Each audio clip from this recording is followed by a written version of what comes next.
Durante casi 40 años, Miriam vivió con el recuerdo de un día de esos que dejan cicatrices en el alma en la escuela a la cual ella asistía. Desde el primer día en que Miriam llegó a clase, ella y la señorita Torres, su amargada y dura maestra, no se llevaron bien, una cuestión de piel desde que se vieron, y a lo largo de los años la animosidad entre ellas se empeoró hasta un día fatídico, cuando ella tenía 9 años, en la que la vida de Miriam cambió para siempre. Y ese día Miriam entró corriendo al aula después del recreo, tarde otra vez, venía del baño, y la señorita Torres estaba muy furiosa. «¡Miriam!», le gritó, «venga al frente de la clase, ya mismo».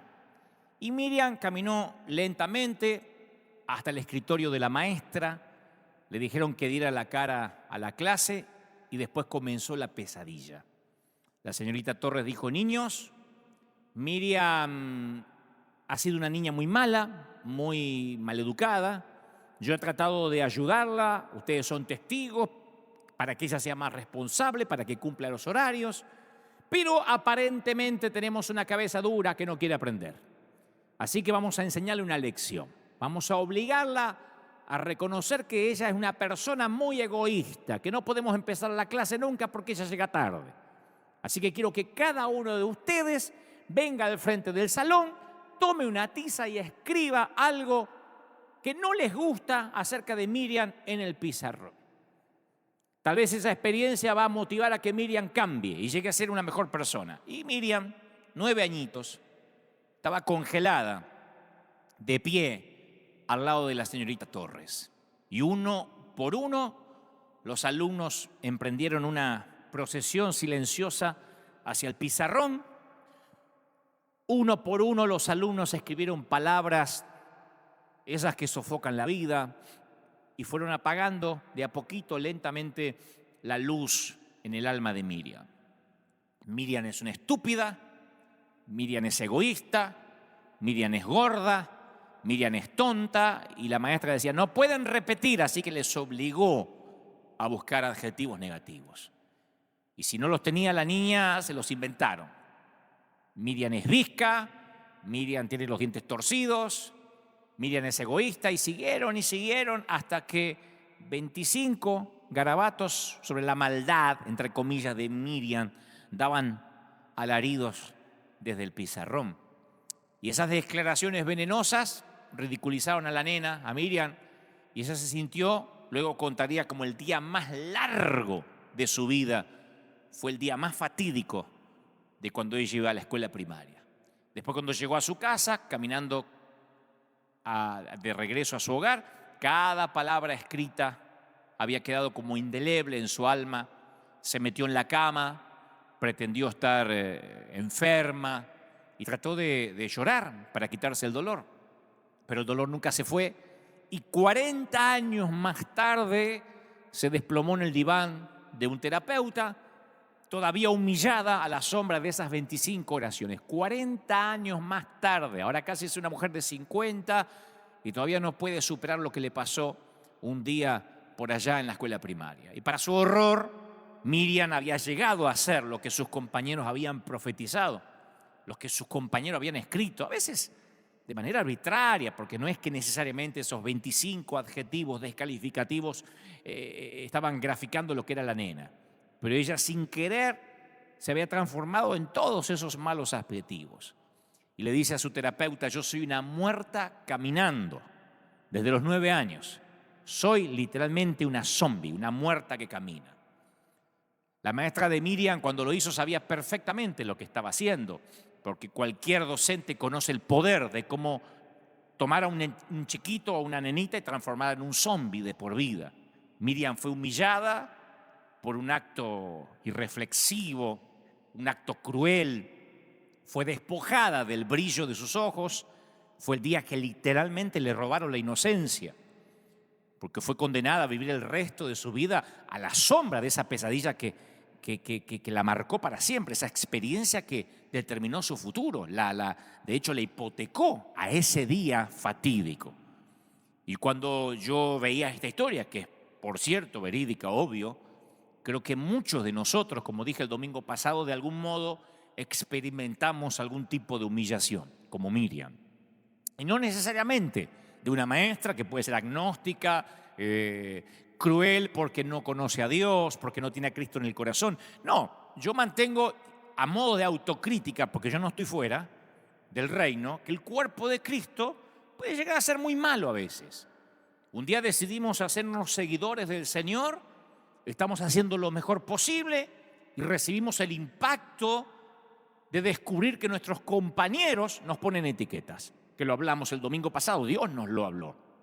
Carnal, divorciado, poco comprometido con las cosas de Dios, mal ejemplo, maestro de la falsa doctrina, apóstata, homosexual, hijo del diablo. Marcas que quedan en el pizarrón de nuestra vida. Yo el domingo pasado, en el mensaje que hablaba justamente de esto, la letra escarlata, mencionaba que muchas personas etiquetadas como Miriam o como la dama que le pusieron la A de adúltera, los que vieron el mensaje el domingo pasado se deben recordar, toda esa gente no huía de Jesús, sino que acudían a refugiarse en Él. Y mientras peor se sentía una persona consigo misma, más probable era que viera en Jesús un refugio. Entonces yo me sigo preguntando, pero no desde el domingo pasado, porque me puse monotemático. Me lo vengo preguntando hace 30 y tantos años. Si acaso la iglesia perdió ese don maravilloso de la empatía. Y es evidente, y ustedes deben saberlo como yo, que los derrotados de la vida, la gente rota, esos que se agolpaban alrededor de Jesús, alrededor del Maestro mientras que Él vivía sobre la tierra, ya no son bienvenidos entre sus seguidores. Y mi pregunta es, ¿qué nos pasó? ¿Qué nos sucedió? Alguno está pensando, entonces vas a seguir hablando lo mismo que el domingo pasado y que el domingo anterior y que el domingo anterior. Me han escrito miles, y Dios sabe que no lo hago con corazón evangelástico. Miles literalmente, no me dejan mentir los que administran las páginas, nuestras redes.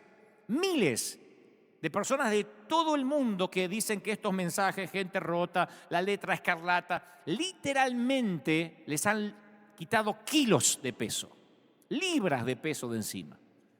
Te podría elegir testimonios, quise elegir algunos testimonios para compartirles sin necesariamente mencionar los autores, pero eran tantos miles que dije, de alguna forma uno era más impactante que el otro y dije, no voy a poder decirlos a todos.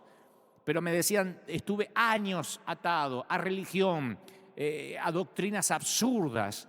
Y durante estas últimas semanas que la gente mira estas transmisiones me he sentido libre, pero no con el deseo de, ahora tengo licencia para pecar. Que era el miedo que me acuerdo que teníamos algunos. Si le decimos a la gente que sean libres, que corran al Señor con sus dificultades, van a querer pecar y hacerse liberales. Ese era el miedo que teníamos. Lejos de eso la gente no me dice, ahora voy a pecar, total, Dios me va a amar igual. No, me dicen, me quité un peso de encima. Me quité una letra que colgaba de mi cuello. Miles de personas, pastores, líderes, pueden creerme o no, Dios no me dejaría mentir. Hombres de Dios que me han dicho, yo me sentía condenado, sentía que Dios ya se había olvidado de mí y estos mensajes me fueron librando. Así que cuando yo me siento a escribir el mensaje para esta nueva semana, el Señor me da más datos, más información, más revelación acerca de la gracia de Dios. Porque es obvio que necesitamos gracia de Dios. Y yo mientras más meditaba en estas frases, en estas palabras, en estos comentarios, más me sentía atraído a considerar que hay una sola palabra clave en este momento, una sola palabra que yo creo que es determinante, coyuntural. Y todo lo que luego sigue a partir de esa palabra, creo que es la esencia del Evangelio. Yo soy un comunicador y me paso el día entero manejando palabras. Acá en los programas de radio, cuando hago tele, lo que sea, o cuando escribo un libro, yo juego con las palabras, estoy atento a los matices, a los significados, penetro en ellas y trato de llenar esas palabras con mis pensamientos, ¿no? Y yo he descubierto que las palabras tienden a echarse a perder con los años, como la carne fuera del refrigerador, ¿no? Como que el significado de algunas palabras se va pudriendo. se va perdiendo. Por ejemplo, pensemos en la palabra caridad. Cuando los traductores de las primeras versiones allá vernáculas de la Biblia tuvieron que expresar la forma más alta de amor, escogieron la palabra caridad para presentarla. Cuando vamos a la Biblia, la palabra caridad está estimada como una palabra que envuelve amor, envuelve misericordia. Hoy, en cambio, oímos a mucha gente protestar diciendo, no, yo no necesito la caridad de nadie. Porque la palabra se fue deviniendo de su significado, ¿no? Tal vez yo siga regresando a la palabra gracia, porque es una gran palabra teológica que todavía no fue estropeada del todo, pero me temo que se va a estropear, así como caridad, con los años. Como dice un famoso autor, es la última de las grandes palabras, porque todos los usos actuales que yo he encontrado retienen algo de la gloria del original. Esa gracia que creo que no nos podemos dar el lujo de perder. ¿Cuál es su gracia? Solemos preguntar. No sé si en tu país se estila, pero en Argentina mis papás, mis abuelos solían decir, ¿cuál es su gracia? Que era la forma de decir cuál es su nombre. Porque era agraciado de tener un nombre. El Parlamento declara un acto de gracia cuando indulta a un delincuente.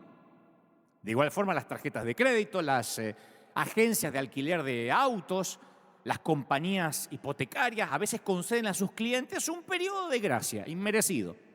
Ahora, con el tema de la pandemia, hubo periodos de gracia para los que alquilan, los que rentan, un periodo de gracia para los que estaban comprando una casa y pagando cuota, o sea que no se podía desalojar a nadie porque había un tema de conocimiento público donde todos saben que se está viviendo una crisis financiera, entonces hay un periodo de gracia que va a terminar.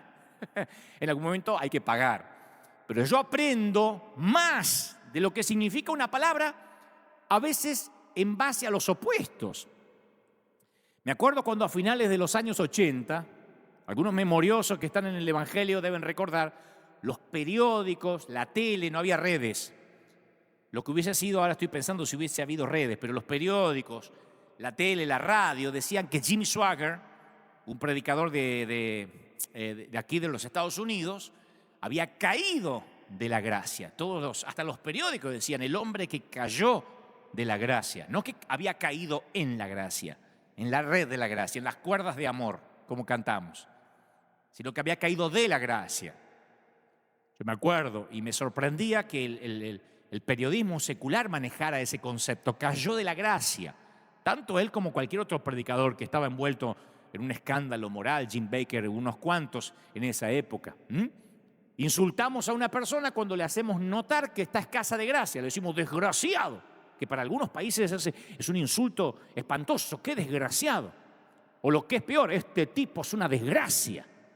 Pero la palabra gracia contiene la esencia del Evangelio.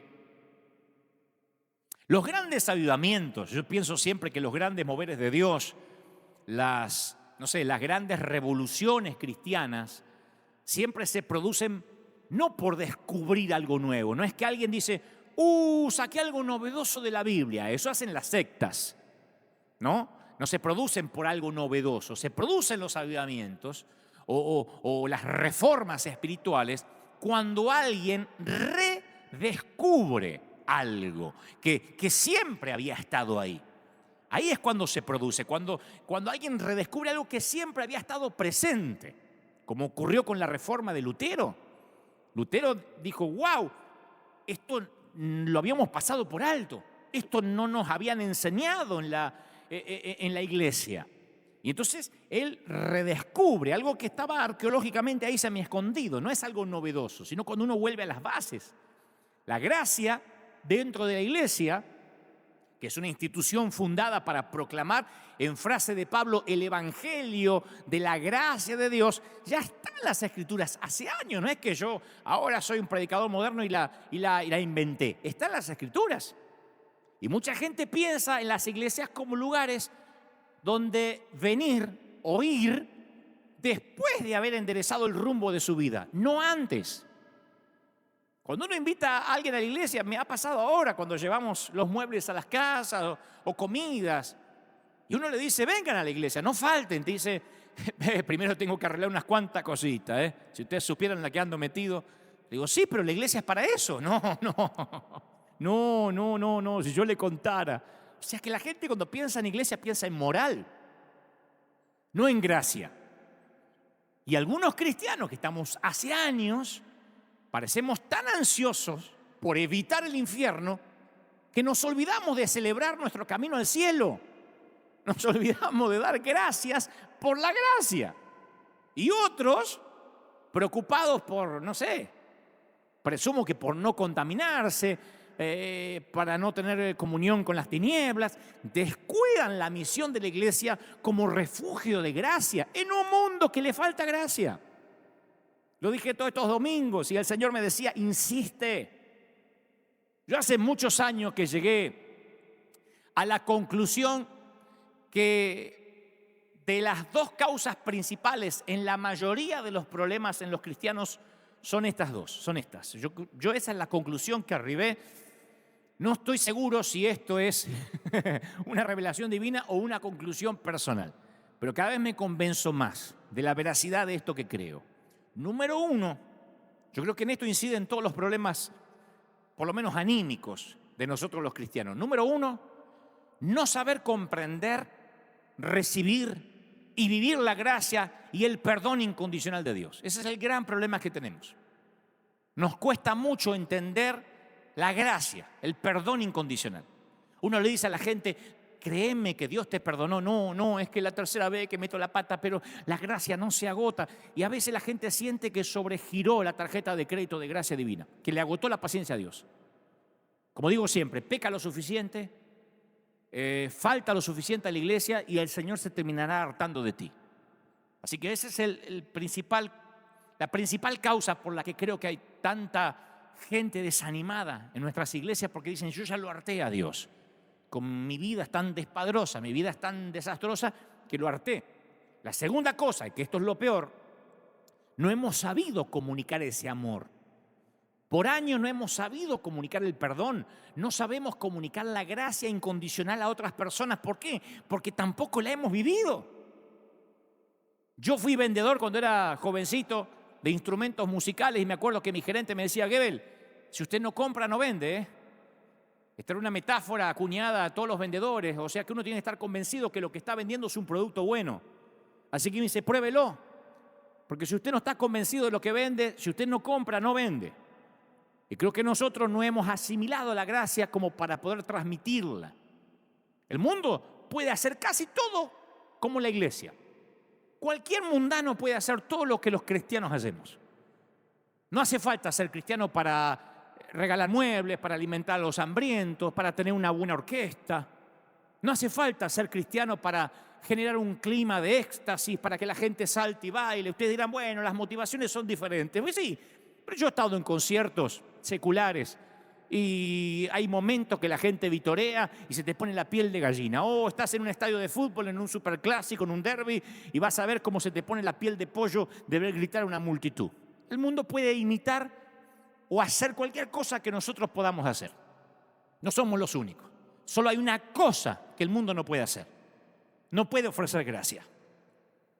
Entonces, ¿a qué otro lugar podría acudir el mundo para hallar gracia? Yo cuando miro atrás y veo mi propio peregrinar y digo, a ver, ¿cómo es la vida de Dante? Voy a hablar en tercera persona como Maradona. ¿Cómo es la vida de Dante? Pero no es que estoy hablando de mí de manera ególatra, sino que me alejo de mí mismo para ver mi transitar, mi propio transitar. Y me veo repleto de extravíos, desviaciones, fallas. Y veo ahora lo que me fue llevando todo este tiempo y me trajo hasta acá, que fue la búsqueda de la gracia. Y en todos estos años me doy cuenta que yo di menos gracia de la que he recibido de parte de Dios. Así que no soy un experto. No soy un experto en misericordia. Quizá esas sean precisamente las razones que me impulsan a predicar. Porque también como Miriam, por muchos años yo fui un muerto que caminaba. Y lo único que me capacita son mis ansias de gracia. No un doctorado. No un diploma en la pared o el saberme la Biblia de portada a portada. Lo único que me capacita es mi deseo, mi sed de gracia. Porque siempre, no siempre, pero una gran parte de mi vida fui un muerto que camina. The Walking Dead. De igual modo, yo siempre prefiero comunicar la gracia con mi vida antes que explicarla. Comunicarla con mis acciones antes que tratar de predicarla. En Mateo 7, Jesús declara estas palabras que nos hielan la sangre. Ustedes habrán escuchado muchas veces esta frase de Jesús casi como una amenaza. Díganme si no. Muchos me dirán en aquel día: Señor, ¿no profetizamos en tu nombre y en tu nombre echamos fuera demonios? Y en tu nombre hicimos muchos milagros. Y entonces les declararé: nunca los conocí. Apartaos de mí, hacedores de maldad. Yo he escuchado ese episodio en muchas iglesias como una amenaza. Es lo que muchos fariseos usan para decir: no importa que Dios te esté usando. ¿De qué te sirve predicar en un estadio? ¿De qué te sirve una mega iglesia si el Señor te va a decir nunca te conocí? Siempre se usa como una amenaza, ¿no? Ahora nota que Jesús no dijo: vosotros nunca me conocisteis. Tampoco dijo: vosotros nunca conocisteis al Padre. Y es raro, porque siempre nos dijeron que teníamos que conocer a Dios. ¿No sería lógico que Jesús dijera: apartaos de mí, nunca me conociste? ¿Por qué diría: apartaos de mí, yo nunca te conocí? ¿Qué le estaría fallando al Señor, a Dios? La omnisciencia. Él todo lo sabe. ¿Qué quiere decir cuando Él nos va a decir: yo no te conocí? Ahí es cuando yo comprendí que una de nuestras tareas principales, tal vez la más importante de todas, es darnos a conocer a Dios. Y eso no se logra con buenas obras. Porque fíjense que dice: no profetizamos en tu nombre. O sea, toda relación con Dios se tiene que basar en una revelación completa de nosotros mismos. Para que Dios te conozca, tienes que conocerte tal como eres, sin fingimiento. De otro modo, el Señor dice: no, siempre viniste ante mí con una máscara. Tenemos que quitarnos las máscaras para que Él nos conozca. Cuando Él dice nunca los conocí, es retórico. No es que no tiene la menor idea quién eres. Porque el Señor sabe cada uno de los que nacen, nuestros cabellos están contados. Lo que está diciendo es: no te conozco porque siempre viniste fingiendo. Si tienes una máscara, no tendrás el placer de que yo te conozca en realidad. No podremos hallar al Señor a menos que sepamos, que estemos conscientes que lo necesitamos. Sin embargo, por años nos tentamos en la iglesia a seguir el ejemplo de Ananías y Zafira y hacer una presentación engañosa de nuestra propia espiritualidad. Los domingos, a mí me consta, lo digo como pastor, lo digo como congregante, a mí me consta que hay muchas familias que salen de un auto, bajan del auto en el estacionamiento, muy reluciente, con la sonrisa en el rostro, así, con la carita, y se estuvieron peleando como perro y gato toda la semana. Pero obviamente tienen que poner la carita de iglesia.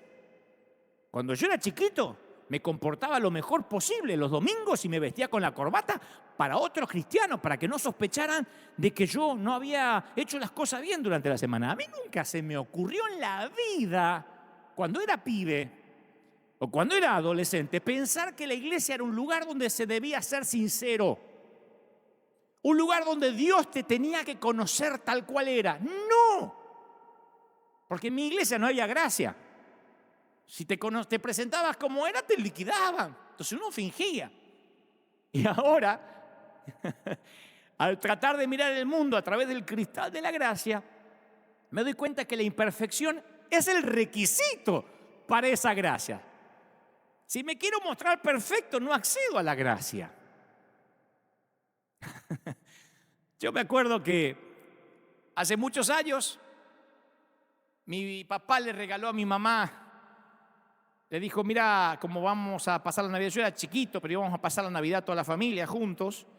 Le dijo: vieja, no quiero que te pongas a limpiar ni a encerar la casa. Van a venir a ayudarnos para que esto esté limpio, así no tenés que hacer nada. No, es que yo quiero trabajar. No, te queremos honrar y para que no estés siempre trabajando, van a venir unas hermanas a limpiar. ¿Cuándo? El lunes. Así que mi mamá se pasó todo el domingo limpiando para que el lunes las que venían a limpiar no encontraran sucio. No, sino que van a decir que soy una sucia, así que limpió todo. Cuando llegaron las hermanas a limpiar, no había nada para limpiar. Pienso que el requerimiento para limpiarte es no tratar de limpiarte a ti mismo. La luz solo se abre paso a través de las rendijas. Si uno quiere tapar las rendijas, no entra la luz. Yo nunca voy a olvidar a un viejo pastor que ya está en la presencia del Señor, pero que me lo explicó así. Ustedes dirán, ¿y dónde está la base bíblica para eso? Déjenme avanzar, pero esta explicación a mí me partió la cabeza literalmente y me llenó el corazón. Él me dijo, mire, mijo, porque yo estaba muy preocupado, porque yo sentía que le fallaba al Señor, etcétera, ¿no? Y él me dijo, mire, mijo, Dios a cada persona lo tiene sostenido por un hilo. ¿Cómo? Dice, sí, como una marioneta, con un hilito. No es que lo maneja, pero lo tiene sostenido para que no se pierda.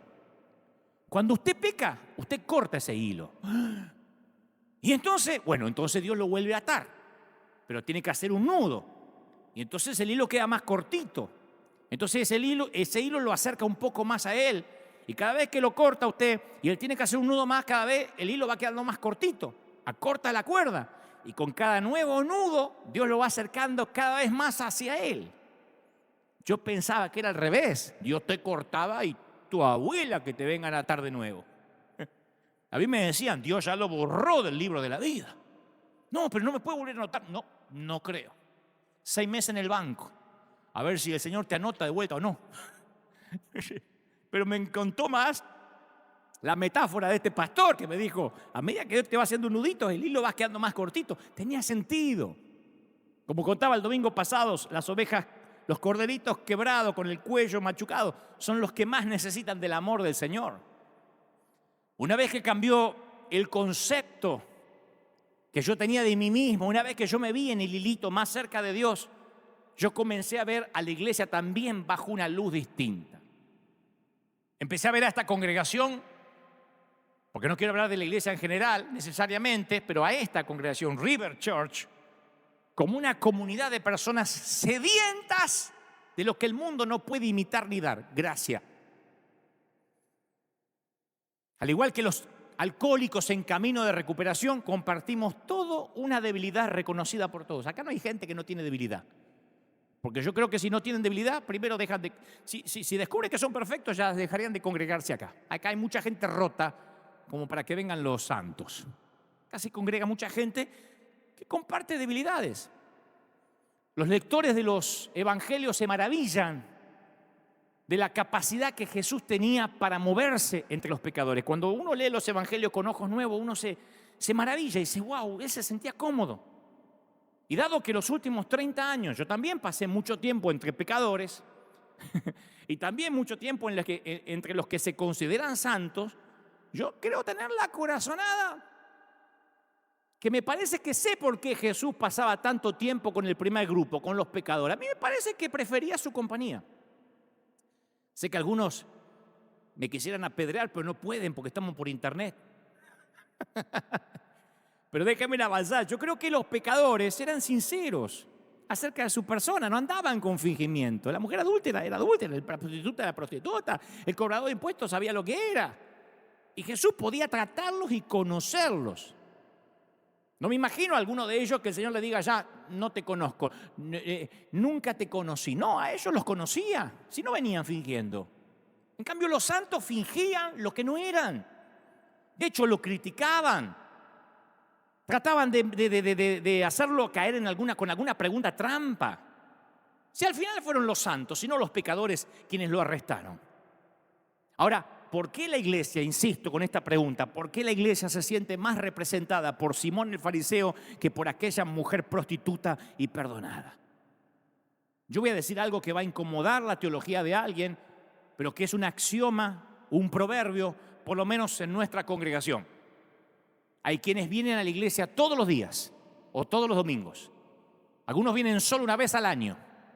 Otros una sola vez entre su bautismo y su funeral. Sin embargo, todos tienen sus derechos en River Arena, tanto el ladrón profesional como el que se cree un santo impecable. Pero solo hay una condición. El otro día dije que acá no había condiciones, que acá entraba cualquiera, todos o nadie. Y luego me di cuenta que cometí una falacia. No es tan así. Acá hay un requisito para entrar. Si quieres venir a River Arena cuando todo esto pase, hay un requisito para entrar. Es el más difícil para cumplir, Pero te mentirías y dirías, puedes entrar así nomás. No, acá hay un solo requisito, uno solo. Nadie puede venir fingiendo lo que no es. Nadie puede entrar fingiendo lo que no es. En realidad, técnicamente puede entrar, pero no hallará la gracia. Porque la gracia se puede hallar cuando uno se acerca sin caretas al Señor. Este soy yo. Mi vida fue un desastre, mi semana fue espantosa, mi matrimonio está cada vez peor, mis hijos están más desobedientes, mi suegra cada vez está más fea, lo que sea, pero eso es lo único que te acerca al Señor. Esa imagen de la iglesia poniendo la gracia al alcance de todos, a mí me conmueve. Por eso soy monotemático con esto, porque no es que soy un predicador light que ahora va a hablar de la gracia, peca deliberadamente. Quiero que entendamos lo que significa la profundidad, la esencia. A mí me conmueve porque gracias a un grupo de alcohólicos anónimos que se reunía en la Catedral de Cristal, a mí me ayudó a entender muchas cosas que funcionaban mal en la congregación que en ese entonces yo había comenzado a pastorear. Los alcohólicos anónimos no pueden conseguir que muchas iglesias les presten sus dependencias, sus instalaciones. Van a ver que ustedes que los alcohólicos anónimos están siempre en locales, pero no consiguen que las iglesias, la mayoría, le presten sus dependencias por una razón muy práctica. Los miembros de los alcohólicos anónimos combaten los demonios de la dependencia del alcohol, mientras que se apoyan en otros demonios menores como el cigarrillo, el café.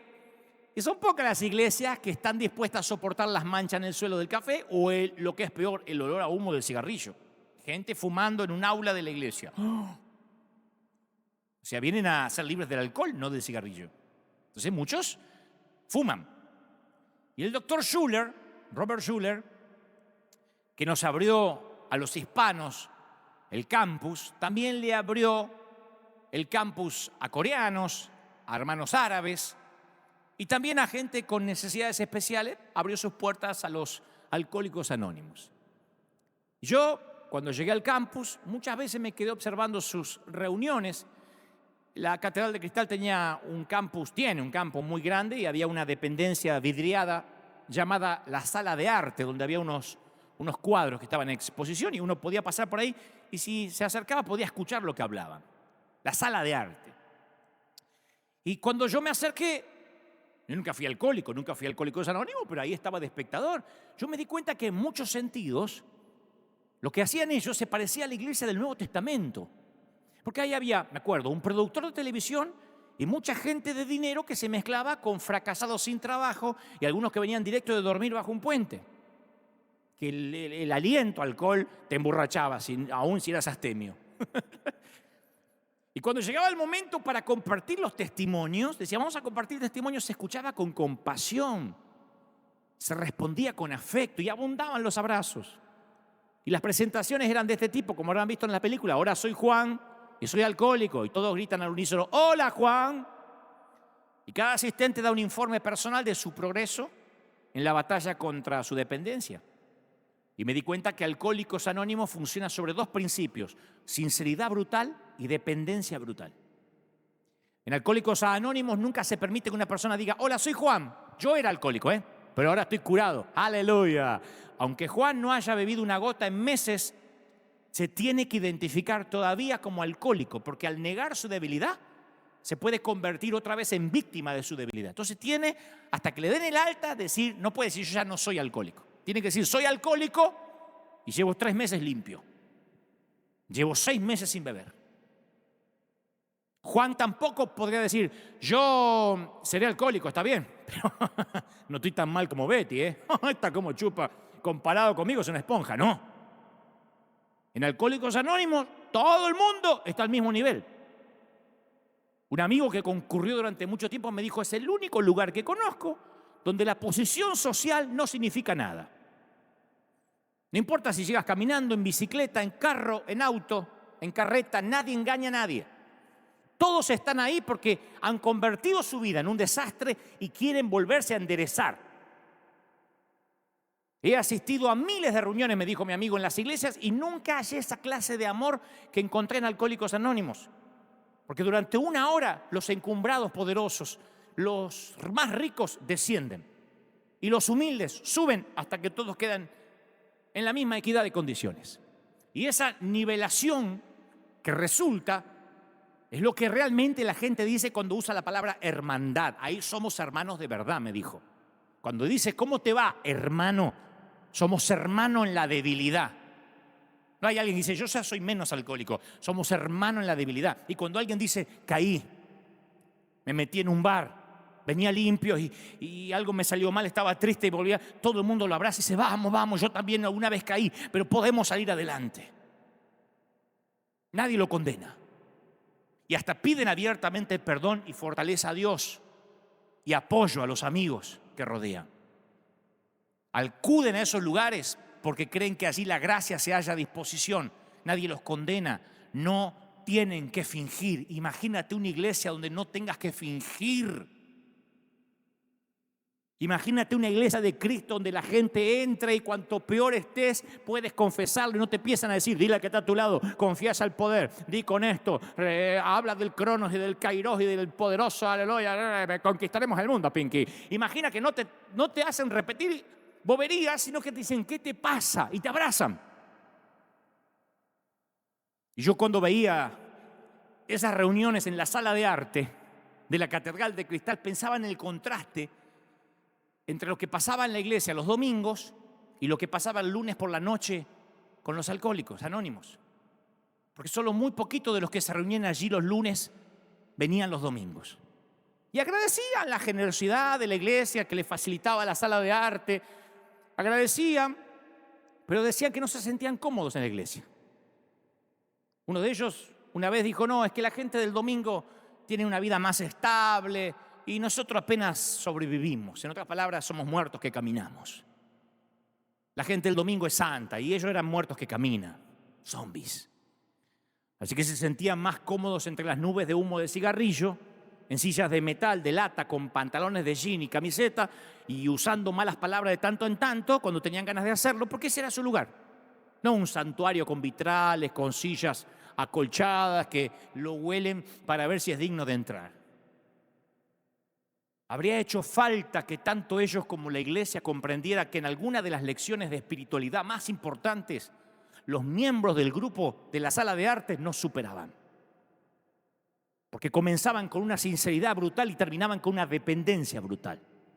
Iban sedientos cada semana porque Alcohólicos Anónimos era el único lugar que ponía gracia a disposición. Para cruzar de la sala de arte hasta la iglesia tenían que purificarse primero. A mí me maravilla la ternura de Jesús cuando Él trataba con gente que expresaba este tipo de sed de gracia. Juan relata la conversación, si se quiere, improvisada que tuvo el Señor ahí con una mujer junto a un pozo. Acuérdense que en aquellos tiempos era el esposo el que iniciaba el proceso de divorcio. ¿Se acuerdan? No era la mujer no podía pedir el divorcio. Y 5 hombres distintos le habían pegado una patada a esta mujer. Así que se ve que algún tema tenía. O era infiel, porque a una mujer se le pedía el divorcio, o cuando era infiel, o cuando la encontraban en adulterio, en fornicación, o quizá era una loca, quién sabe. Y Jesús podría haber, él que lo sabía todo, y de hecho se lo hace saber, podría haber comenzado la charla diciendo, che, qué desastre estás haciendo con tu vida, flaca. Ah, si nos ponemos las pilas, che. Lo tuyo ya no es pecado, es deporte, cambiás de marido como de calzón. Sin embargo, no le dijo, ¿te das cuenta de lo inmoral lo que estás haciendo? Y encima estás teniendo una aventura con un hombre que no es tu marido. Tuviste 5, estás con un 6º. ¿Qué estás buscando? ¿El número perfecto? ¿Tener 7? Pero se dio cuenta que tenía mucha sed de amor, de afecto, de perdón, de gracia. Y le dijo que el agua que ella estaba bebiendo nunca la iba a satisfacer.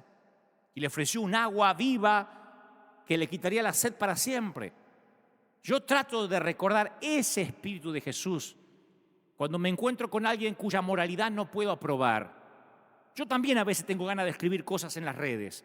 Apóstata, falso profeta, payaso, y editar videitos en YouTube. Yo también tengo una parte oscura que me gustaría buscar a ver cuándo se equivoca aquel, cuándo se equivoca el otro y decir, miren lo que dijo el apóstata. Pues después me acuerdo del espíritu de Jesús y digo, esa persona debe tener mucha sed. Hablo del que tiene un tema moral o se equivoca o dice una bobería tras el púlpito. Es lo que estoy tratando de pensar cuando me insultan en las redes. Pobrecitos, tienen mucha sed.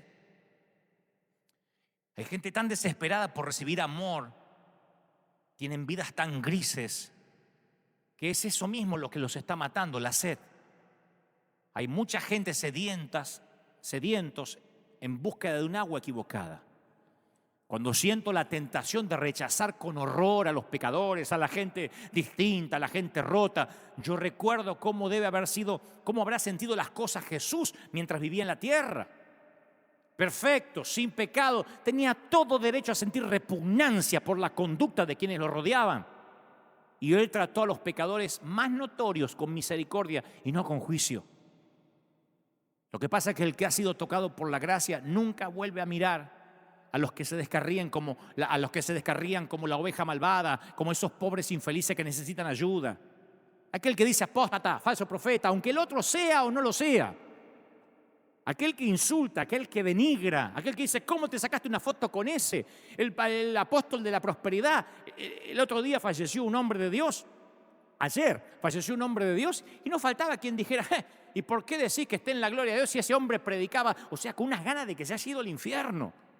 Y estoy entendiendo que esa gente lo que tiene es sed de gracia, por eso no la puede dar, porque nunca la recibió. Tampoco somos nosotros quienes tenemos que escudriñar en busca de señales de quiénes son dignos de amor y quién no. La gracia nos enseña que Dios nos ama por ser Él quien es, no por ser nosotros quienes somos. Lo diré otra vez porque es un proverbio, un axioma que no te lo tienes que olvidar. Escríbelo en las tablas de tu corazón, átalo a tu cuello. La gracia nos enseña que Dios nos ama por ser Él quien es y no por quienes nosotros somos.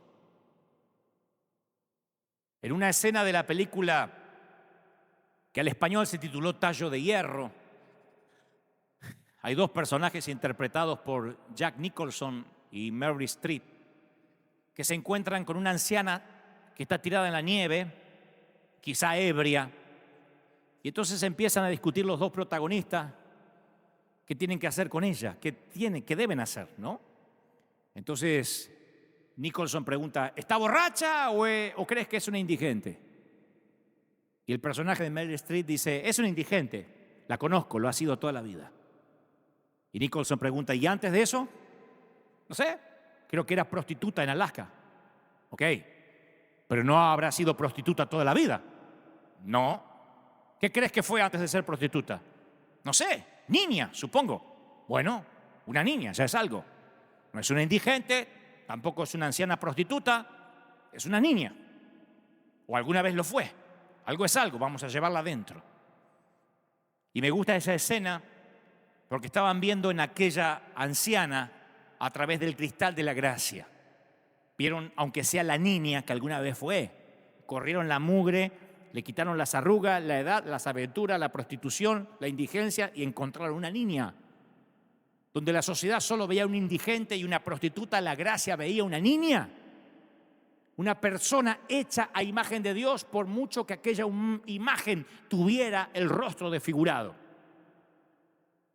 El cristianismo tiene un principio, odia el pecado, pero ama al pecador. Es un principio. Pero yo sé que es más fácil predicarlo que practicarlo. Porque muchos no comprenden la distinción entre el odio hacia el pecado de una persona y el odio al pecador. Una vez alguien me dijo, ¿cómo yo voy a odiar lo que un hombre hace sin odiarlo a él? ¿Cómo voy a odiar lo que Hitler hizo y lo voy a amar a él como persona? Yo no. Si hace algo odioso, también lo voy a odiar a él. Nos cuesta separarlo. Una cosa es decirlo. Dios ama el pecado, detesta el pecado, pero ama al pecador. Pero vivirlo, hasta que nos damos cuenta que existe un hombre con el que siempre estuvimos haciendo esa concesión. Existe alguien con el cual siempre lo estuvimos separando de lo que hace a lo que es. Nosotros mismos. Por mucho que nos disguste nuestra propia lujuria, esa lujuria escondida, nuestra vanidad, nuestra codicia, por mucho que nos disguste, seguimos amándonos a nosotros mismos. Al otro lo juzgamos por la acción, a nosotros nos juzgamos por la motivación. ¿Viste lo que dijo aquella serpiente. No debería estar en la iglesia esa vieja chusma. Sí, pero vos también chusmeaste. Sí, pero no fue mi intención. Yo no quise, yo lo conté para que estemos orando. Aquella es una chismosa, tu motivación es pura. Siempre fue así. Así me mido yo también. Siempre veo que el otro se equivoca. Yo no, porque Dios conoce mi corazón. Las acciones de aquel, las motivaciones cuando se trata de mí. Y yo te voy a decir algo que descubrí en esta pandemia. La gente que va a nuestras iglesias, ya no hablemos del mundo, ya no hablemos qué sé yo, del agnóstico, del ateo. La gente de nuestras iglesias está sedienta de gracia. Y cuando se habla de la gracia verdadera, no de esa feliz, está todo bien y Dios te perdona todo, no, de la gracia bien entendida, como Dios nos está hablando ahora. Cuando se habla de esa gracia, cuando esa gracia desciende, el mundo enmudece delante de ella. Estos días me contaban una plática, una charla que tuvieron dos ministros y uno le decía, no me gusta que hay un montón de gente que lo está escuchando a Dante. Y otro le decía, pero si está hablando de Jesús. Sí, pero está hablando de la gracia. Sí, pero está hablando de Jesús. Porque si yo me pusiera estos días a hablar de Moisés, de David, de Abraham, bueno, todo es debatible. Yo podría torcer alguna de esas historias en favor de lo que quiero transmitir, pero Jesús es Jesús. Nadie puede cambiar lo que dijo, de la manera en que lo dijo y del modo en que lo dijo. Como me dijo una vez Carlos Anacondia, me dijo, Dante, si querés el respaldo del Espíritu Santo en un mensaje, habla de Jesús. Me lo dijo acá en esta misma iglesia. En una zona que tenemos ahí, en un sitio que tenemos para tomar algo antes del servicio, me dijo, habla de Jesús. Porque Dios no nos llamó a hablar de Abraham, de Moisés, de Salomón, del Viejo Testamento. Sí podemos predicar, y de hecho yo predico de todos ellos. Pero me dice, si querés sentir el respaldo del Espíritu Santo, levantá el nombre de Jesús. Porque Él dijo que predicaríamos su nombre. Nunca dijo, vayan y prediquen de Moisés. Vayan y prediquen de Nabucodonosor. Vayan y prediquen de Nehemías. Habla de Jesús. Y yo me doy cuenta que durante estos domingos más recientes he hablado de Jesús y es indiscutible. ¿Quién puede decir, Dante está con una falsa doctrina? Estoy hablando de Jesús, de cómo Él era Él con los pecadores. Enójense con Él. Te voy a contar una vieja historia, tan vieja como la Biblia y tan actual como las Escrituras también. Un hombre ciego está sentado a la orilla del camino pidiendo limosna. De repente una multitud pasa por su lado, una multitud enorme. Él hace pregunta y se da cuenta que está pasando Jesús. Se pone en pie y grita, ¡Jesús! ¡Jesús de Nazaret! ¡Jesús! Él sabe que es la oportunidad para curar su ceguera. Nadie lo va a llevar ante Jesús, pero Jesús está donde Él. Así que empieza, ¡Jesús! ¡Jesús! Toda la vida ha querido ver y ahora tiene la oportunidad, así que grita. Tiene una bala de plata. No dice, bueno, total ciego, voy a seguir ciego mañana, pasado. Si pasa por acá, capaz que venga de vuelta. Es una bala. ¡Hijo de David! Es el ciego que escuchó decenas de historias del Galileo. ¡Ten compasión de mí! Y la multitud le grita al ciego, ¡cállate! ¡Silencio! Todos los que estaban alrededor del hombre lo intentan silenciar. ¿Por qué?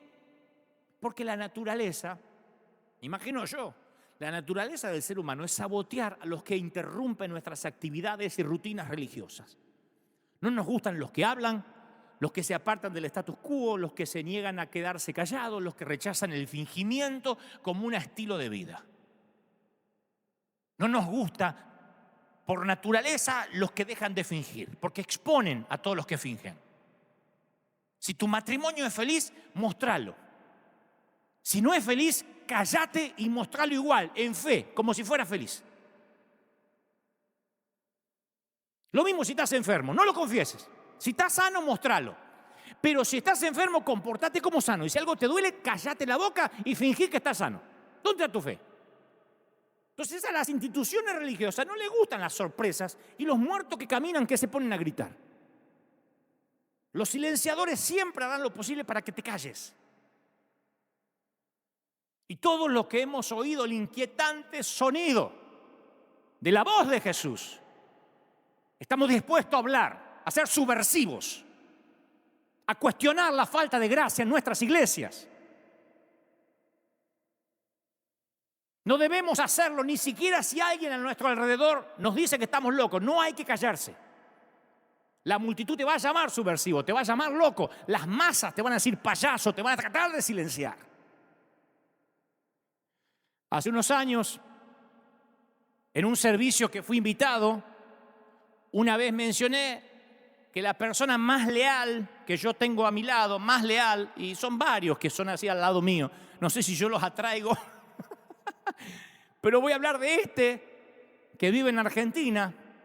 Es el tipo más leal que ha estado conmigo por años, trabaja conmigo hace años, organizándome los superclásicos, como productor, organizándome los eventos. Fuma, no ha podido dejar el cigarrillo, a veces me promete que lo dejó y después vuelvo a ver que me dice, salga un minutito afuera y se va a fumar. Y a veces es muy mal hablado. Es uno de los que más me ama, me cuida y ama a Dios y al ministerio. Y yo no he conocido a alguien que ame a Dios como él. Y además, como si fuera poco, es quien actualmente se encarga de cuidar a mi papá, que está en Argentina, lo cuida como si fuera su papá, porque nadie más de mi familia quiso hacerse cargo de mi papá en Argentina ni visitarlo. Y como yo estoy aquí y es imposible traer a mi papá acá por una cuestión de seguros médicos, por una cuestión de que ya no puede viajar, entonces yo no puedo tampoco irme allá para cuidar a mi papá, pero él lo cuida como si fuera su hijo.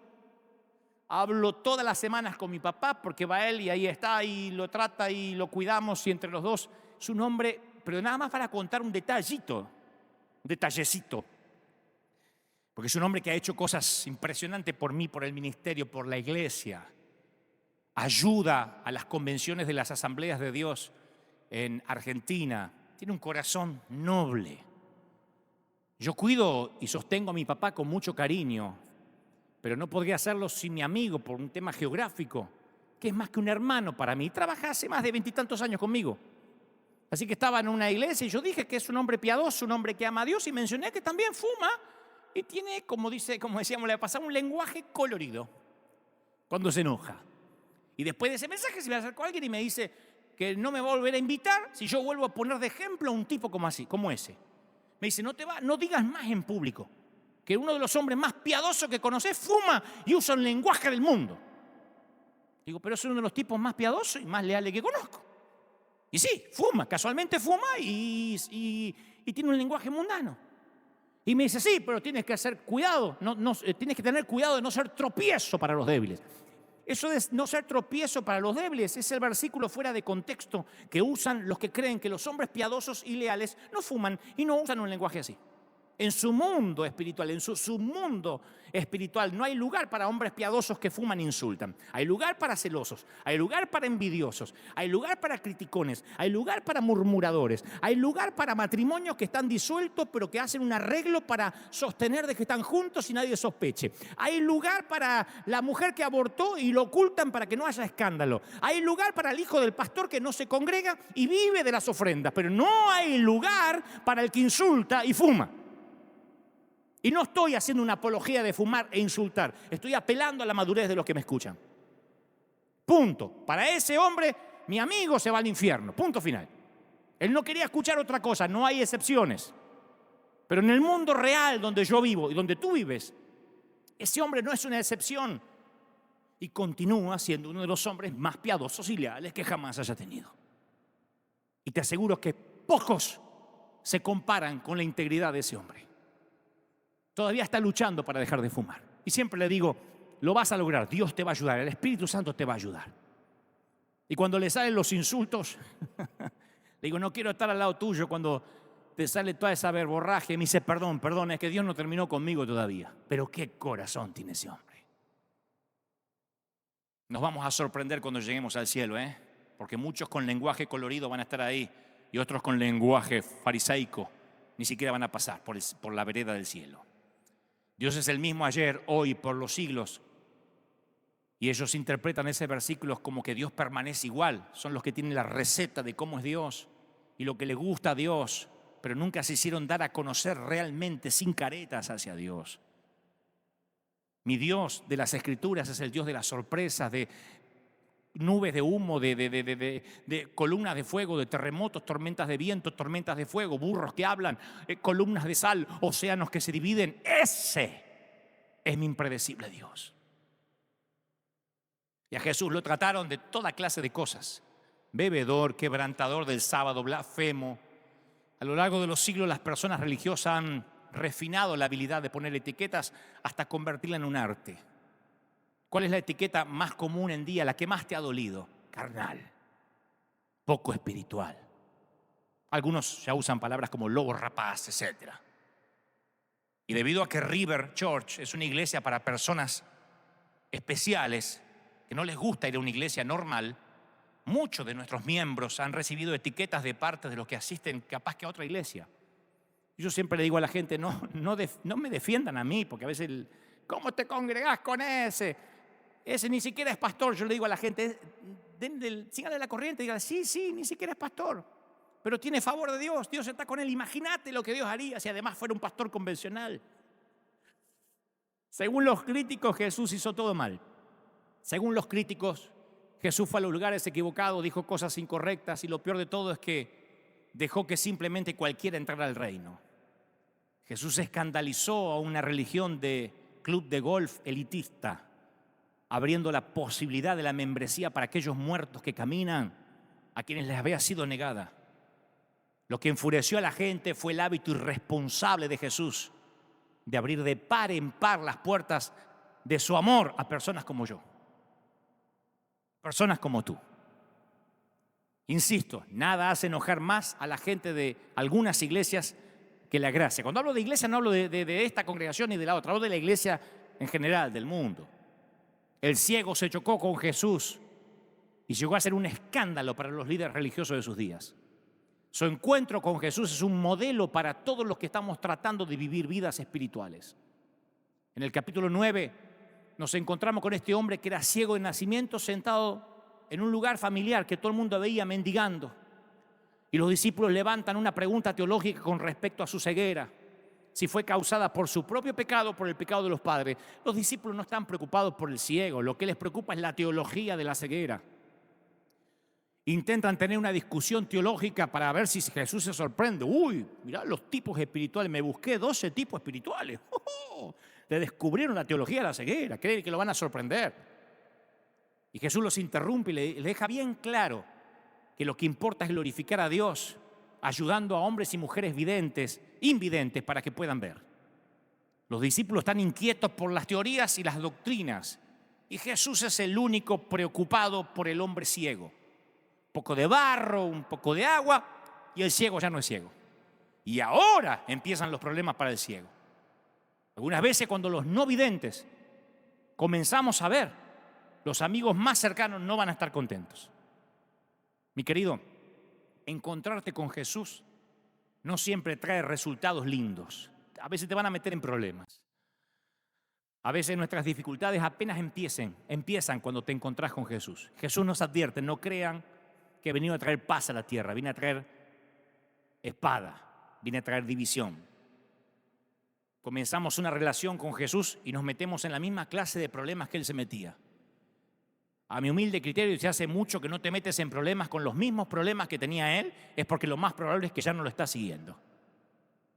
Cuando el hombre que antes era ciego regresa a su vecindario, sus vecinos se niegan a creer que ve. Temerosos ante el milagro, porque no podían creer que había habido un milagro. Los vecinos le dan la espalda a su amigo y lo arrastran hacia los que deberían saber algo de milagros y espiritualidad: los líderes religiosos, los condenadores. Y ahí comienzan a sabotear al ciego. Esto es porque alguno está pensando: ¿cómo hago, Dante, para yo resistir la intimidación? ¿Cómo sobrevivo cuando los que me rodean me rechazan por lo que yo soy, porque soy roto, porque soy un muerto que camina? Bueno, el ciego nos da algunas pistas. Los teólogos de esa época, los encargados de monitorear el reino, los que conocían las Escrituras como la palma de sus manos en lugar de conocerlas en sus corazones, deberían haber estado listos para celebrar que el ciego ve, pero están listos para condenar. Es la historia más ridícula. Señor ciego, cuéntenos, ¿cómo se le abrieron los ojos? Y la respuesta del hombre es bizarra. Ah, ese hombre que se llama Jesús hizo un poco de barro, me lo untó y veo.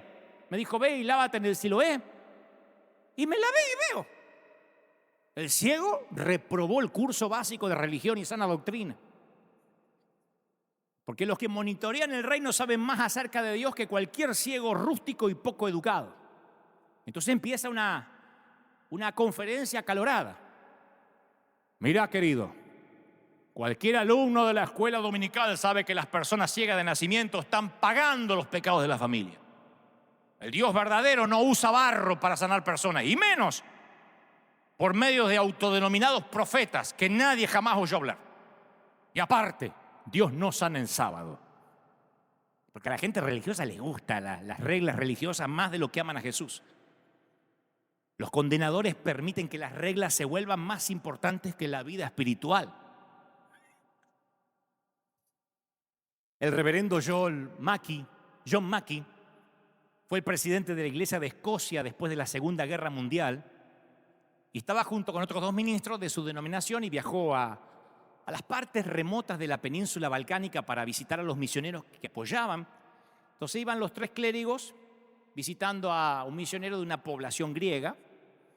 Entusiasmado, el pastor anfitrión le ofreció a los clérigos una copa de vino muy costoso. Estaban horrorizados los 2 ministros que acompañaban al presidente, al pastor presidente. Lo rechazaron y se horrorizaron. En cambio, el reverendo Mackey se sirvió una copa llena, percibió el aroma, como si fuera un conocedor de vinos, tomó un traguito y alabó la calidad del vino. Y sus compañeros estaban escandalizados por el reverendo. La historia es, por supuesto, real.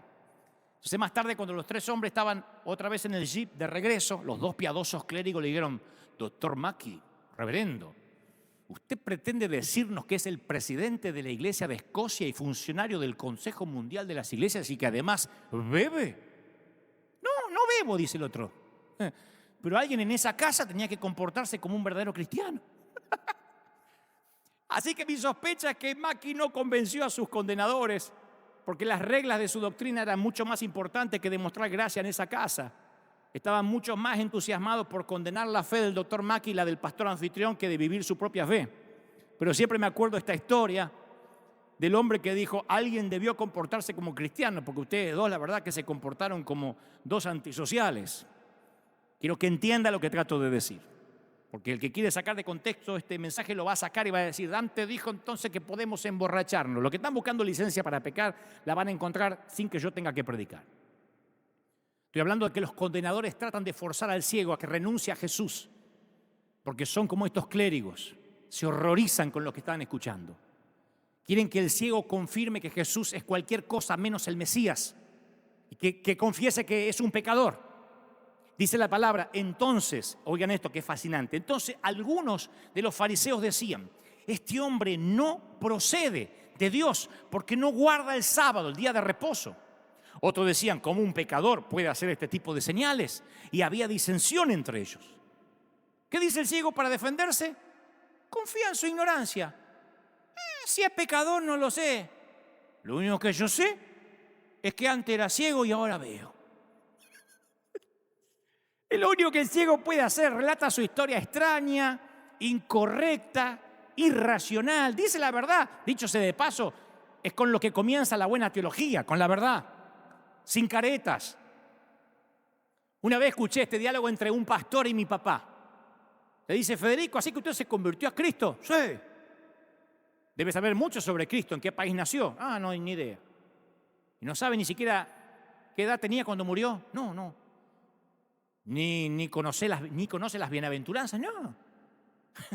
Le dice el pastor: es evidente, Federico, que usted sabe muy poco para ser un hombre que se convirtió a Jesús. Y mi papá dice: sí, tiene razón.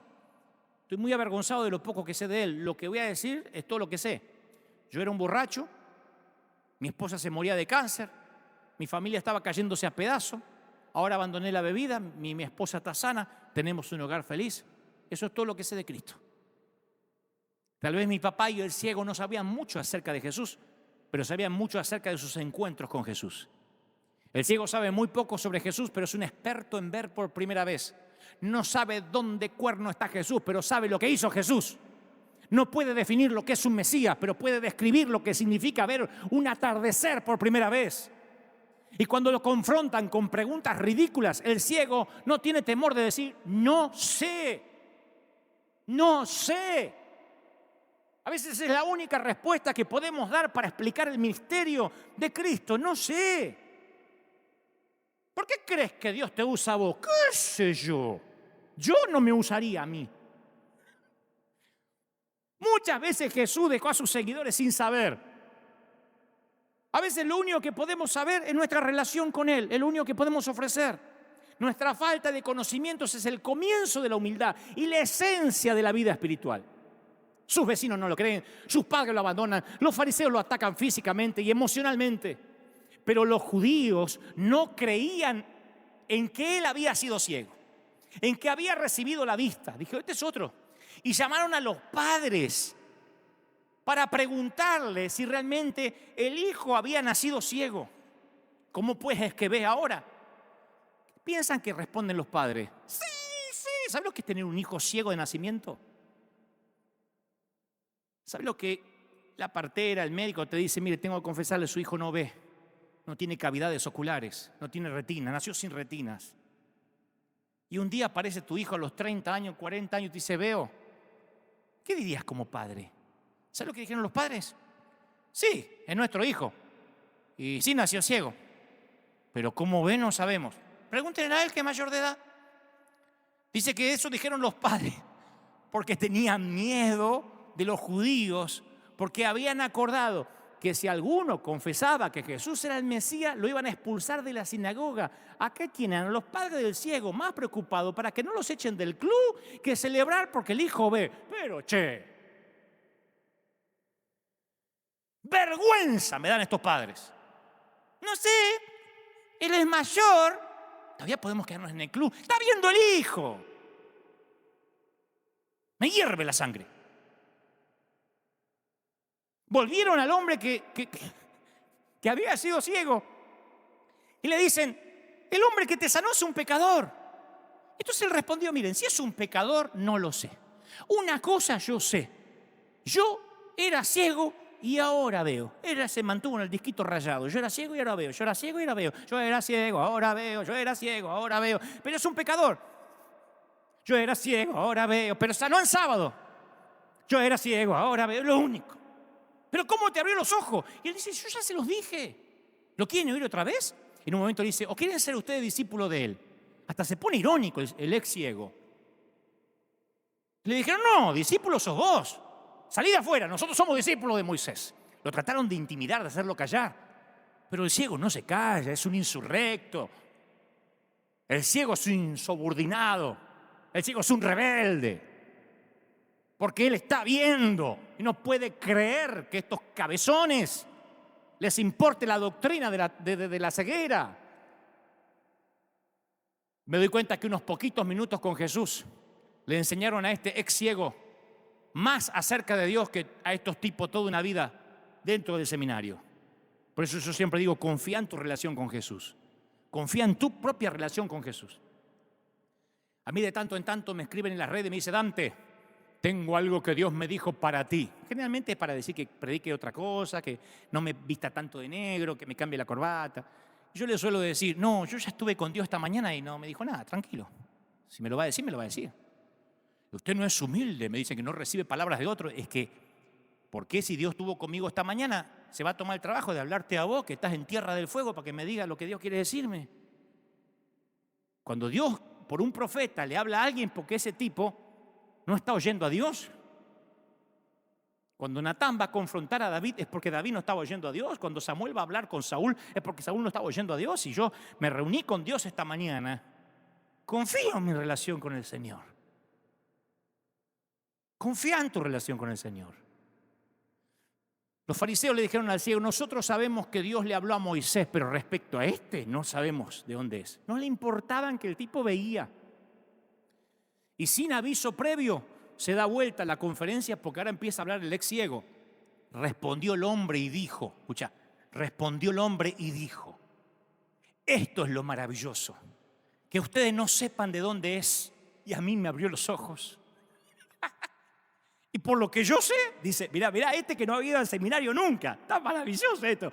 Y por lo que yo sé, Dios no escucha a los pecadores. Pero si alguno es temeroso de Dios y hace su voluntad, a ese oye.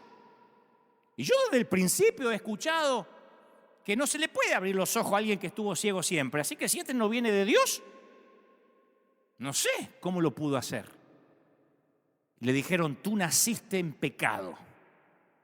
Sí, pero veo, naciste en pecado y nos quieres enseñar a nosotros. Fuera, fuera. Escucha. Y lo echaron. Yo veo esta historia y digo, no puede ser. Se irritan tanto los fariseos que lo arrojan al ciego fuera. Bueno, al ex ciego lo dejan solo. Y esta es la mayor tragedia de todas. La misma que se extiende hoy, hasta el día de hoy, hasta este mes de julio del 2020. Ni siquiera un personaje en todo el capítulo 9 de Juan, incluyendo a los padres del ciego, hacen lo que cualquier seguidor de Cristo habría hecho: organizar una fiesta. Un tipo acaba de recibir la vista, no vio nunca.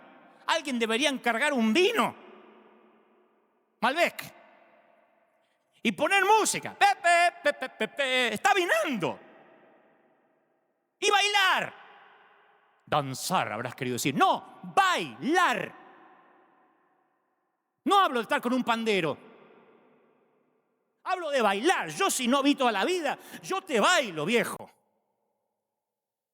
Bailar, celebrar, como David, cuando entró el arca a Jerusalén. La vida espiritual no tiene que ver con reglas, con regulaciones, con la enseñanza y con la teología, con conferencias, con sermones. La vida con Jesús está hecha para ser vivida, para ser bailada y no apagada, ni disecada, ni inspeccionada, ni oxigenada, ni condenada. El ciego debe haber hecho la fiesta de su vida. ¿Sabe la campaña evangelística que te hago yo con un ciego que todo el mundo conocía, que pedía limosna y que ahora ve? El avivamiento que se hubiese desatado. Su momento de curación debió haber sido conmemorado como algo inolvidable. Una estatua le hubiese hecho yo al ciego para que la gente pregunte, ¿y eso? Y aprovechen para predicar. Y Jesús no se olvidó del ciego, no lo abandonó. Fue detrás de él, lo encontró con sus respuestas incorrectas, con las explicaciones escuetas, la teología incorrecta. Cuando Jesús oyó que lo habían expulsado, le dijo, ¿tú crees en el Hijo de Dios? Y él te dice, ¿y quién es para que crea en él? Le dijo, Jesús, este que has visto, el que habla contigo, ese es. Ah, sí. Y si estaba viendo, ¿qué va a decir? No, déjame que vea a ver si me convence el Corán. ¿Qué va a decir? Dijo Jesús, para juicio he venido a este mundo. Para los que no ven, vean. Y los que ven, sigan ciegos. Entonces algunos de los fariseos, porque estaban ahí asomando la oreja, le dijeron, ¿acaso nosotros somos ciegos? ¿Nos estás insultando? Y Jesús le dijo, no. Si fueran ciegos, no tendrían pecado. Pero porque ustedes dicen que ven, el pecado les queda, permanece. Los que creen que no necesitan ver son los verdaderos ciegos. Por decir, vemos, es que siguen en pecado. Tenemos la sana doctrina, es que siguen en pecado. Porque Dios aborrece el fingimiento. Grábatelo, si fuera la última vez que yo predico. Y alguien me dijera, Dante, ¿qué frase querés que se te recuerde todo el mensaje? Dios odia el fingimiento. Desde los predicadores hasta el último que viene a congregarse. Odian los que fingen, los que hacen que le agarra la chiripiorca, los que la unción los tiene la anointing los tiene tan envueltos que no pueden ni hablar. Dios odia ese tipo de espectáculo. Dios odia cuando dices que eres santo y no lo eres y estás fingiendo. Dios detesta cuando repites mecánicamente cosas espirituales que memorizaste, pero que no activas en tu vida. A Dios no le gusta cuando asientes con la cabeza y no entiendes. Cuando repites cosas que te pide el predicador en lugar de hacer preguntas. Cuando muestras fortaleza cuando por dentro eres un muerto que camina. The Walking Dead. A Dios le molesta cuando haces todo lo posible para mantener la imagen que tienes la vida resuelta. No puedes poner Photoshop a los fracasos. No podemos iluminar y ponerle filtro a quienes somos en realidad. No podemos. ¿Se acuerdan de Miriam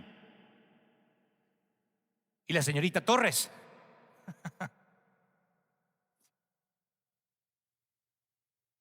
Después de décadas de depresión y de ansiedad, buscó ayuda. Era la última consulta con su analista, desplomada en el diván. Casi 3 años de consejería semanal ayudaron a Miriam a liberarse de su pasado. Y le dijo al analista: ya no me siento una muerta caminando. Fue un camino largo, difícil. Ella le sonrió al analista. Hacía tiempo que no sonreía. Cuando él le dijo que ya estaba casi lista para salir adelante. Bueno, Miriam, le dijo el consejero, yo sé que esto va a ser difícil, pero tenemos que asegurarnos que estás lista para salir adelante, así que te voy a pedir que hagas una cosa. Vamos a regresar juntos mentalmente al aula de tu escuela y que me vuelvas a detallar los eventos de ese día. Tómate tiempo, porque han pasado 30 años. Describe a cada uno de los niños a medida que se acercan al pizarrón y recuerda qué escribió cada uno y cómo te sentiste con lo que escribió cada uno. Describe a todos, cada uno de los 25 alumnos. Era fácil para Miriam porque llevaba años. Dije 30, no, 40 años en realidad. Sí, porque ella a los 9 años y habían pasado, sí, casi 40 años. Así que no le era difícil recordar. Sí, era lo que lo había perseguido de por vida. Pero pasar por la pesadilla una vez más iba a exigir mucha fuerza de voluntad. Así que después de un silencio largo empezó su amarga descripción. Y uno por uno describió vívidamente los alumnos, como si acabara de verlos deteniéndose mientras que ellos escribían en el pizarrón, uno a uno. ¿Y qué escribió Germán? Tonta. ¿Y qué puso Lucía? Gorda. ¿Y qué puso Alberto? Imbécil. Y cuando terminó, las lágrimas no dejaban de correr. Y el terapeuta le dice, Miriam, te olvidaste de una persona. Y ella dice, no. He vivido con esta historia por 40 años, conozco a cada alumno de memoria. No, de verdad te olvidaste de alguien. Está sentado al fondo del salón. Ahora está de pie caminando hacia la señorita Torres. La señorita Torres también le está entregando un trozo de tiza a él y él lo toma. Pero él camina hacia el pizarrón y toma el borrador. Está borrando cada una de las oraciones que escribieron los alumnos. Ya no están. Y ahora se da vuelta y te está mirando, Miriam, ¿lo reconoces? Es Jesús. Y está escribiendo nuevas oraciones sobre el pizarrón.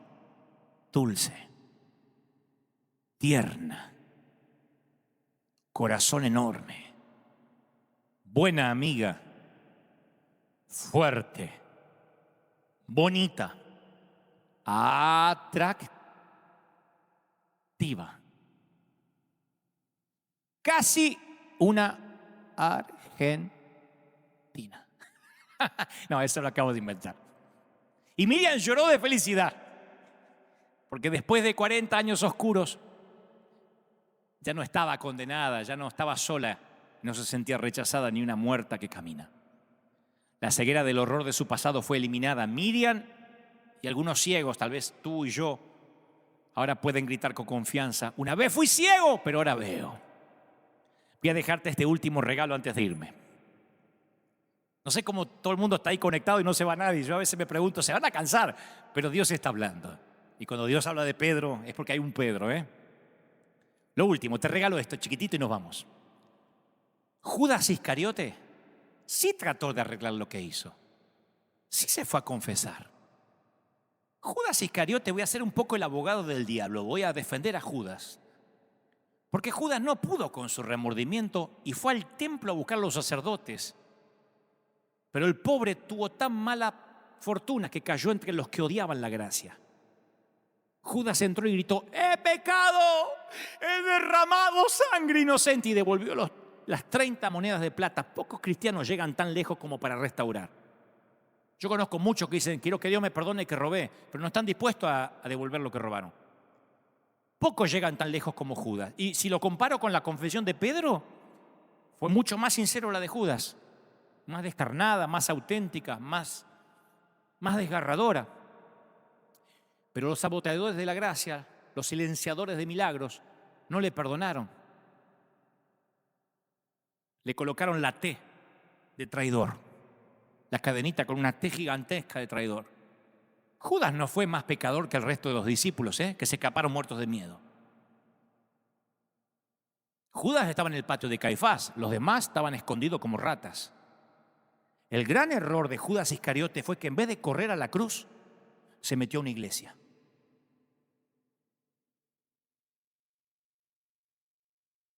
Y los muertos que caminan nunca son bienvenidos en ciertos clubes elitistas de golf. Los muertos que caminan no suelen ser muy bienvenidos en esos lugares donde alguna vez rescataron vidas, pero ahora son clubes. Por eso, más que nunca, todos los que estamos dispuestos a hablar, a cuestionar la falta de gracia en nuestras iglesias, tenemos que ser subversivos. Todos o nadie. Volvamos al tiempo donde todos o nadie. Todos o nadie no es un hashtag inventado por este argentino muchacho del sur. Todos o nadie es algo que el Señor dejó claro desde que llegó a nacer en un establo. Todos o nadie. La samaritana, la prostituta, el borracho, el cobrador de impuestos, el celote, todos. Los fariseos dijeron: no, esa gentuza no. Y él dijo: todos, todos. Tanto que hablamos de ser inclusivos y nos olvidamos que el más inclusivo en la historia de la humanidad, en la historia del universo, está ante nuestros ojos, ante nuestra vida y en nuestro corazón. Quiero orar por ti. Quiero orar por los que caminan como muertos, como zombies, y se han sentido rechazados por la iglesia evangélica, por la iglesia católica, por la iglesia judía, por la sinagoga, por las religiones. Quiero hablarte de mi Señor, que a decir verdad no sé a qué iglesia pertenece. Porque la única vez que Jesús predicó dentro de una, lo echaron porque no quiso hacer milagros. Y lo quisieron arrojar por un peñasco acusándolo de falso profeta. Luego Jesús pertenecía a la calle, a las comunas, a los barrios, a las villas, a los cordones de emergencia. Ahí andaba Jesús. La palabra evangélico no aparece en la Biblia siquiera. Así que dudo que Jesús haya sido evangélico. Jesús era Jesús, el Hijo de Dios. Todos podían, todos. Hasta la mujer sirofenicia podía acercarse a él. Y aunque ella misma diría: me siento un perrillo, bebería de la gracia. Quiero orar por los que necesitan gracia, por los que están sedientos, por los que dicen: sabe, necesito encontrarme con el Señor. Di conmigo: Señor Jesús, entra en mi vida, entra en mi corazón. Te recibo como mi suficiente Salvador. Entra en mi vida ahora, Jesús. Transfórmame. Hazme una nueva criatura. Libérame de toda atadura, de toda mortaja. Abrázame fuerte. Y envíame a las naciones a decir que antes era ciego, pero ahora veo. Oro por los que se le están abriendo los ojos. Hay un montón de gente que se le están abriendo los ojos ahora. Y que dicen: estoy viendo ahora lo que antes no veía. Me estoy dando cuenta de lo que pensé que jamás alguien iba a decirme de parte de Dios. Dios me dice que te diga: he aquí vienen nuevos tiempos para ti. Pero di conmigo: recibo ese evangelio puro, ese evangelio sencillo, simple, de la gracia de Dios. Recibo ese poder para ser santo. Amén y amén. Yo quiero que ahora, ahí donde estés, te pongas en pie. Pocas veces he sentido la presencia de Dios como la siento ahora desde que comenzamos a transmitir. Y siento que esta atmósfera está ocurriendo ahora en tu hogar. Si puedes, ponte de pie, levántate del sillón, de la sala, donde estés. aunque sea un momento de reverencia conmigo, quiero que te unas. Le pido al escuadrón de emergencia en combate contra las fuerzas invasoras, a River Church, donde estén diseminados por toda la ciudad. Ponte en pie. Vamos, te estoy llamando como tu comandante en jefe en las Fuerzas Armadas del Reino. Quiero que te pongas en pie ahora.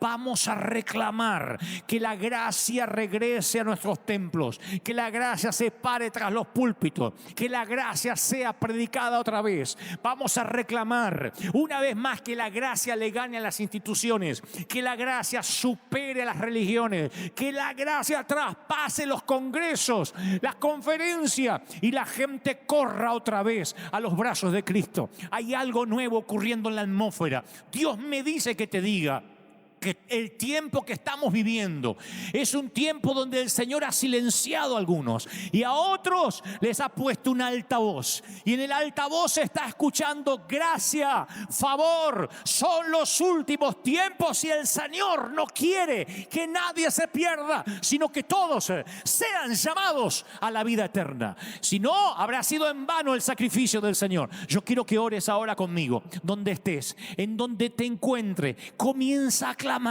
Dile: Señor, yo siento la gloria del Espíritu. En casa, ora por tus hijos, ora por ese borracho que está al alcance de una oración de distancia, ora por la prostituta, ora por quien ha abortado, ora por aquellos que te hacen revolver el estómago, aquellos que dicen no lo soporto. Yo quiero que ores ahora por esos predicadores que a veces no toleras. Yo quiero que ores por ellos, porque tienes que pasar la prueba. Si no, será mentira que dices: yo detesto el pecado, pero amo al pecador. Vamos, yo quiero que ores ahora. Si eso me incluye a mí, ora por mí. Dile: Señor, oro por este flaco que no lo he soportado por años, porque tú has muerto por él, porque es mi hermano, porque todos, como los alcohólicos anónimos, estamos aunados por una misma necesidad. No hay ni un solo entero. Todos estamos rotos y todos fuimos muertos que caminamos. Y en el nombre de ese Señor, en el nombre del Señor de las multitudes, quiero que ores, que envíes un manto de misericordia. Ahora, envía un manto de misericordia a aquellos que has juzgado, a aquellos que has criticado. Dice el Señor: mi iglesia será una sola. Mi iglesia será una sola cuando entiendan que mi amor sobrepasa todo entendimiento. Alguien necesita correr a los brazos del hijo pródigo que se está acercando, pero tiene temor si será rechazado o amado. Alguien necesita poner un manto de piedad. Alguien necesita levantar el teléfono y no esperar que sea el día de Yom Kippur para perdonar. Alguien necesita decir: estuve mal, quiero que me perdones, porque a mí me dieron gracia y yo quiero vivir gracia, y ese es mi estilo de vida. Yo te perdono, te lo merezcas o no, porque yo elegí vivir como a mí se me ha perdonado. ¡Aleluya! Bendito sea el Señor. ¿Pueden sentirlo? El Rey está en casa, la tuya. Aquí el Rey está en casa, batallón del ejército de Dios. ¡Aleluya!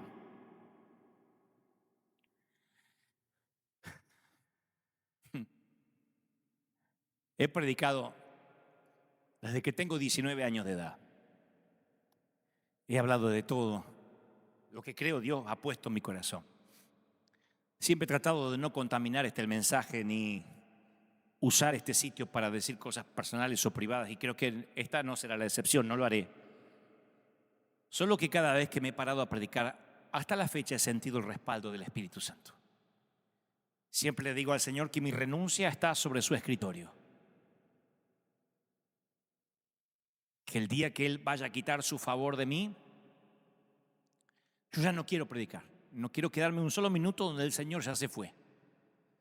Si algún día Él quita su mano, no tengo ningún problema en decir: hasta acá llegué. Pero mientras tanto, su favor inmerecido, su gracia inmerecida por la cual no hice nada, esté sobre mí, seré un subversivo. Seremos la resistencia. Hablaré de la gracia y de Jesús tantas veces sea necesario, hasta que se te grabe en tu corteza cerebral, en tu corazón, lo ates a tu cuello, lo escribas en las tablas de tu corazón. Dios te ama. Él no perdió el interés en ti.